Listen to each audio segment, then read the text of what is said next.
Hello everyone, hope you're all well and thank you for joining me. I wanted to bring you this update video just to let you know where I've been and what I've been up to, because there haven't been any videos for a little while now. And firstly, apologies, it has been a very busy time. What with summer holidays, I've been spending a lot of time with Nikki and the kids, and with a very special dog that we will come on to very shortly. But I just wanted to say sorry for the lack of videos, guys. There are lots more videos coming up. I have been filming, and I'm going to talk to you a little bit more in this video about what I have been working on, including the latest project where I am currently working, which is up in Lancashire, which is creating 5 wildlife ponds, no 6 actually, and a meadow area adjacent to them. So a really cool project, which I'll be bringing you more shorts of over the coming week. So check those out if you haven't already. But yes, I want to talk to you today about a very special little dog, a dog called Angel. And if you don't know, she is one that we have rescued recently from Romania, and you very kindly helped donate towards getting her over and the costs involved from Romania. But firstly, I want to also let you know what happened with the rest of the money you raised. We raised about £4,000 to help dogs get from an awful life in Romania to here in the UK. So let's have a look at who you helped to save. Now, first off, there was Sweetie, who was rescued from being kept in a small cage in Romania before being placed in a public shelter and then taken to a private shelter to be prepared for her journey to the UK. She's now in a wonderful foster home in the UK and is of course ready for adoption. Then there was Amy, who was rescued from a Romanian kill shelter, unfortunately, where her end was to be a brutal death, and was taken to a private shelter. And she is of course now here in the UK in her foster home. So she is also looking for her forever home if you're looking for another dog. Then we had Ines, who was also rescued from being in a small cage in a public shelter where she'd spent the last 2 years. Now she's being fostered by the wonderful Jill at Penny Paws Rescue at her house and is also looking for her forever home. Then we had Kipper, who was also rescued from a small cage where he was found circling due to cage rage, where he'd spent at least the last 3 years of his life. What an awful way to spend your life. And he is luckily now in his foster home here in the UK also.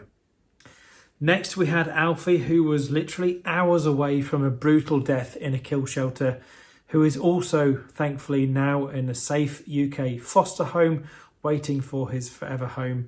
He was also rescued along with 41 other dogs on this very same trip.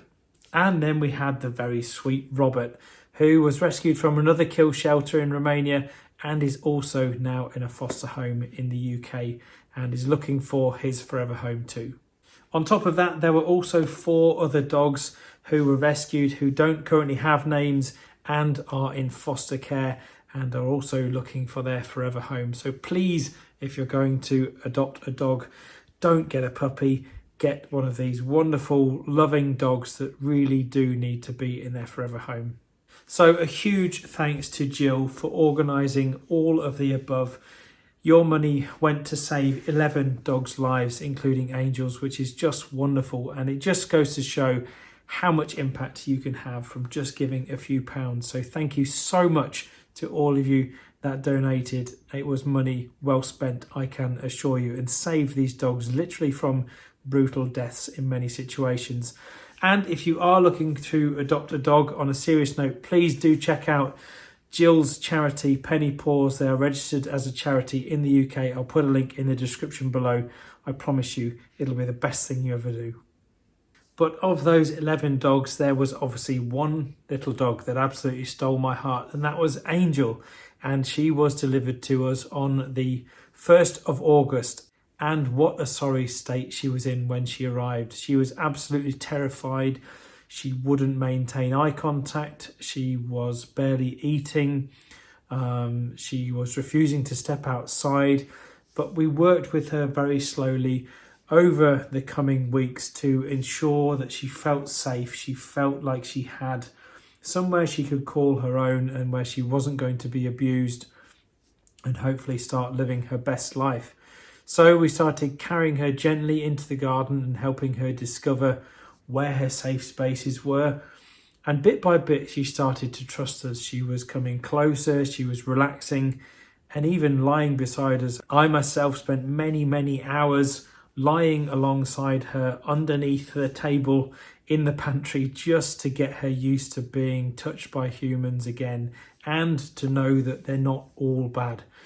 And it started to pay off. She eventually started wagging her tail and mingling with the other dogs, which was absolutely just wonderful to see. But there is a but, I'm afraid. Unfortunately, about a week ago, something rather unexpected happened. There was a delivery at the door which really startled her, so much so that she jumped up onto the kitchen counter and jumped straight out of the sash window in the kitchen. And that was about a week ago, and it has been a very testing time since.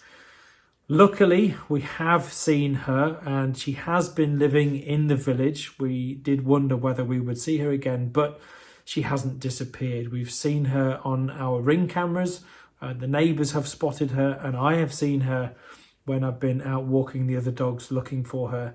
So we know she's staying very close, and for the last few nights she's been eating from her food bowl at the front of the door, which again we've been picking up on the Ring cameras. So it's great to know that she's safe, she's eating, there are water sources nearby. We're on a very quiet road in a tiny little village with about 1 car an hour, so we know there's no immediate threat to her life in terms of road traffic. She has got lots of open barns and old sheds she can spend the night in nearby, so we know she's safe and she's at least coming back to us. But of course we do want her back in the house living with us. And to make sure that happens, we've brought in the wonderful help of Rob at SAR, the search and rescue dog team who lives locally, who has been absolutely brilliant. They've been using drones and cameras and their expertise. They do this for a living alongside their full-time job to locate Angel and to track her without overwhelming her. Right now we're working with them, and they have a lovely volunteer named Jackie who has set up remote cameras and a safe pen to help us bring Angel back inside when she's ready. So the most important thing I want to say is this: Angel is still with us. She's not lost to the world. She's just finding her feet again in her own time. We obviously won't give up on her, and we want her to come back and live with us in the house. And every bit of progress is still part of her journey, from a frightened, abandoned dog to a safe, loved family member. So thank you so much to all of you that have been rooting for her. Your support means the world, and we'll keep you updated as things move forward. Please keep Angel in your thoughts. She's teaching us all how much patience and kindness it takes to heal a broken past. So I will, of course, be updating you all on Angel's whereabouts and how we go about getting her back into the house and used to a normal life again. Although at the moment, she's probably really living her best life. She's roaming around the countryside, she's being fed at night, and she's got no boundaries whatsoever. Every dog's dream. But we do, of course, want to make sure she is safe and sound. So I'll continue to update you and let you know exactly what goes on and how things progress with getting her back into the house. And what's coming up on the channel? Well, there is so much. I almost need another video just to tell you what's coming up. But there are lots of projects that I've been filming, particularly around the Georgian Manor House. I've been working on the garden a lot over the summer months, putting up lots of nice features, some fencing, pergolas, herbaceous borders. So I'm going to be bringing you all of those in videos to come. I am, of course, going to be updating you as well on the poison garden. So many of you have been asking about what's been going on there. We do have some updates, and we have been working hard in the background. Things do take a while when it comes to litigation in this country. So yes, those of you that are in the UK and have been through any kind of legal process, you'll know just how tedious and long it takes to get anywhere with anybody in this country. But we are making inroads into getting a resolution on the situation. So I will update you in another video on that coming soon.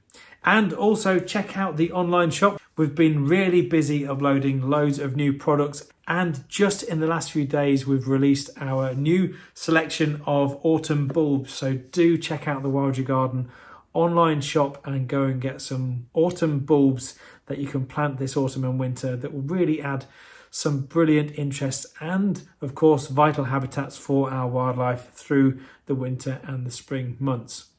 And thank you so much for watching. It's really great to connect with you all. Again, sorry for the delay on these videos, but I promise you there will be more coming weekly now. So stay tuned, check out the shorts as well, where I'll be doing updates on the current rewilding project I'm undertaking. And thank you so much, as always, for being there, for sticking by me and supporting this channel and making it what it is today, which is a brilliant community of wildlife gardening enthusiasts. So thank you so much. Stay wild, stay tuned, and I'll see you all very soon.